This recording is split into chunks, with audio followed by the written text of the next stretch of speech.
Pero cuando Nehemías y Esdras conversan, Esdras le dice, no señor, ellos aquí no pueden entrar bajo ninguna circunstancia.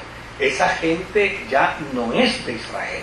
Esa gente dividió el reino, esa gente marginó y destruyó la nación. Y después fueron llevados cautivos por Asiria, y en Asiria se asimilaron, y ellos se casaron con mujeres de allá, y las mujeres de acá se casaron con hombres de allá, y eso es un mestizaje. Y por lo tanto, le dijeron a Sanballat, le dijeron a Tobías y a Gesén, que es un nombre judío, pero se encargaron de ponerle que el árabe, como que dice, por más de seda que te vista, ¿verdad?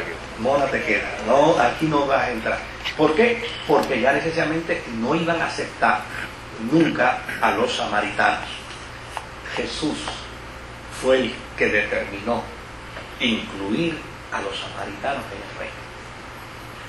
Y decidió entrar por la puerta más difícil, por la puerta donde ni los samaritanos mismos aceptaban a esa mujer. Jesús entró por la puerta más fea de Samaria. Entró por la puerta de una mujer de reputación dudosa. La otra tribu. Para salvar a una nación. La otra tribu. Bueno, básicamente eran levitas, eran sacerdotes, y los sacerdotes eran considerados un sacerdocio, no eran considerados propiamente una tribu, era un sacerdocio. De hecho, ¿qué es lo que surge? El reino del norte se mantendría siempre en la dinastía de Darío, o sea, Judá. El reino del sur. El reino del norte vendría entonces a entrar en esos acuerdos con estas tribus para separarse. El sistema de gobierno siempre fue distinto. ¿Por qué? Porque en el caso del sistema de gobierno de los del norte, ellos elegían al rey bajo consulta de las tribus. En el caso de la elección del gobernante de Judá, siempre se pensaba que viniera ¿de dónde? De descendencia davídica. ¿Sí? Por lo menos siempre ellos tenían en mente eso. Así que lo próximo que hace Jeroboam para romper con el vínculo del reino del sur es que construyó santuarios que competían con el templo de Jerusalén. Por eso el templo de Jericín. Es decir, es que hay tantos datos en la historia, ¿no? Pero, por ejemplo, llegó un momento en que Israel tenía dos templos, los dos santuarios más grandes, el templo de Jerusalén y el templo de Jericín.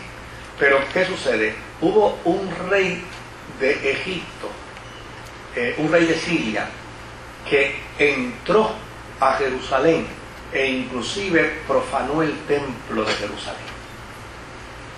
Y cuando profanó el templo de Jerusalén, lo profanó sacrificando un cerdo, imagínense, sacrificó un cerdo en el altar del sacrificio del templo de Jerusalén. Esto se prestó para que entonces los samaritanos siempre dijeran que Jerusalén no tenía templo, porque ese templo había sido ya blasfemado. Ese templo había sido ya dañado por un culto pagano donde se sacrificó un animal inmundo. ¿Ah? Con Antíoco Epífanes, es correcto, con Antíoco Epífanes. Entonces, desde luego, ahí es donde surge la famosa historia de los macabeos, que es hermosísima.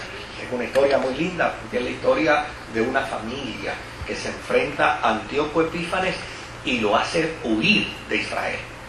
Lo hace huir, lo saca de Israel. Pero no tenemos todo el tiempo para bregar con esos datos. Ahora, lo que sí es importante es que a partir de ahí, los samaritanos decían: ¿qué templo tienen ustedes? Si ustedes lo que tienen por templo y lo que tienen por altar es un altar donde Antíoco sacrificó un cerdo a sus deidades. Entonces, desde luego, los judíos decían: pero ustedes tienen un templo en un monte donde se celebraron cultos paganos. Así es que, por eso esta pobre mujer dice: ¿dónde es que hay que adorar? porque nosotros decimos que es acá en Jericín y ustedes dicen que es allá en Jerusalén. Y fíjate la respuesta de Jesús: mira, ustedes adoran lo que no saben. ¿Por qué? Porque Jesús conocía mejor la historia de lo que esta mujer podía conocerla. Esta era una mujer marginada, esta era una mujer de una escala social muy baja, y era una mujer muy lastimada por la sociedad, y era experta en esposos, pero no conocía mucho de historia, ¿no? Entonces, sí, como hay hombres expertos en esposas, pero no conocen todas las demás cosas, ¿no? Entonces, ya necesariamente esta mujer le pregunta, ¿dónde es que realmente hay que adorar? Y Jesús muy sabiamente neutraliza los dos lugares. Dice, mira, ustedes adoran lo que no saben, nosotros adoramos lo que sabemos, pero a fin de cuentas ni lo que se sabe ni lo que no se sabe es el lugar de adoración, porque los verdaderos adoradores adorarán al Padre en espíritu y en verdad, y tales adoradores el Padre busca. Es interesante, ¿no? Porque Jesús lo que hace con su mensaje es neutralizar el orgullo nacional de ambas naciones. Por eso Pablo, cuando predica en Efesios y dice que Cristo rompió que la pared intermedia, oiga, Él rompió un montón de paredes. Él rompió un montón de paredes, inclusive rompió la pared entre los de Jerusalén y los de Samaria.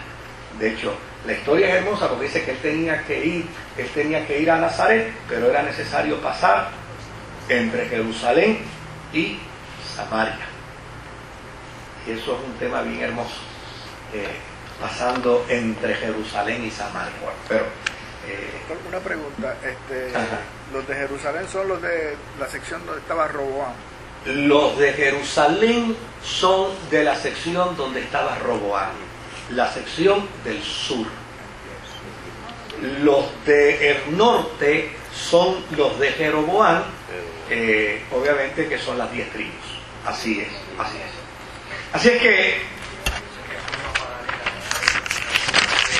Ajá.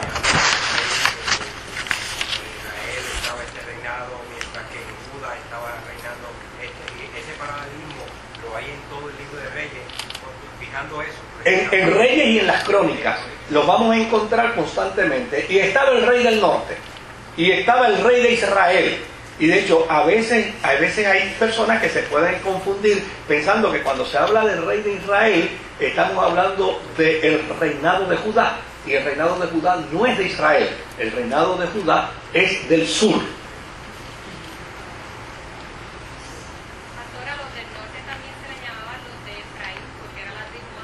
Exactamente, sí. En ocasiones también se menciona la tribu de Efraín, los descendientes de Efraín. Eso es muy correcto. Así es que... Para los del norte. Ajá. Para los del norte, es correcto. Sí. Ajá.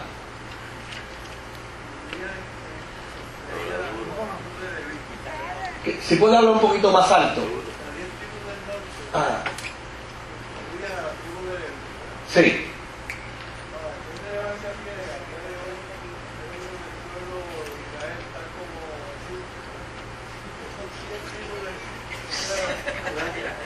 Esas 10 tribus desaparecieron, Ajá. no se sabe de ellas, y quedó Judá y Benjamín, ¿verdad? O sea Sí. que el judío de hoy Sí. se considera descendiente pues, de la tribu de Judá y Sí. de la tribu de Benjamín. Es correcto. Y ahora, si dentro de esas 10 tribus que desaparecieron, no se sabe, ¿sabes? Se disolvieron, estaba la tribu de Leví, que es interesante ver qué relevancia tiene, porque de esa tribu es que salen los levitas y los sacerdotes. O sea, si no estoy en lo correcto. Lo que pasa es que finalmente la tribu del norte no aceptó a los levitas, los expulsó. Porque cuando Jeroboam, que al dividir se queda sin templo, pues ¿qué hace? Él decide entonces construir templos en Betel, y decide construir templos en la ciudad de Dan, que es una de las tribus que se va con él. Entonces, desde luego, construye templos en Betel, construye templos en Dan, Pero él crea su propio